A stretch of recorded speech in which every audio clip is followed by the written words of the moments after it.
jo diçka tjetër. Ndonjë formacion tri politik, apo ju jeni prej atyne politikanëve që besoni që ndryshimet mund ndodhen duke i reformu këto partit kryesore në vend?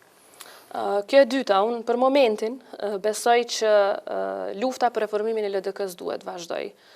Nuk është proces i lehtë, është proces tejet i vështirë, është proces që herë ndihesh totalisht vetëm, herë ndihesh që e ki një ushtrit tanë të qytetarëve të ndershëm që e kanë përkrahur LDK-n me vite mrapa, pavarësisht sfidave që i ka kalu, edhe unë besoj që këtë luftë brenda LDK-s do ta vazhdoj. Shpresoj që do të ketë sa më shumë njerëz. Prej njerëzve, agjentëve të lirë, pra që i quajmë mimoza që nuk dihet, i liri që nuk dihet. Jo oferta, na kemi diskutu me shumë njerëz është diskutu kjo çështje, mirë po unë e kam bërë këtë punë të qartë edhe publikisht disa herë që unë jam pjesë e LDK-s, jam rrit me një familje që ka frymu LDK edhe unë du të luftoj deri në momentin që elektorati LDK-s ma lejon këtë luftë që unë besoj është mirë LDK-s. Ka kandidat tjetër më serioz se sa ju për me zavendësu Isa Mustafën aktualisht, a shohemi dikan?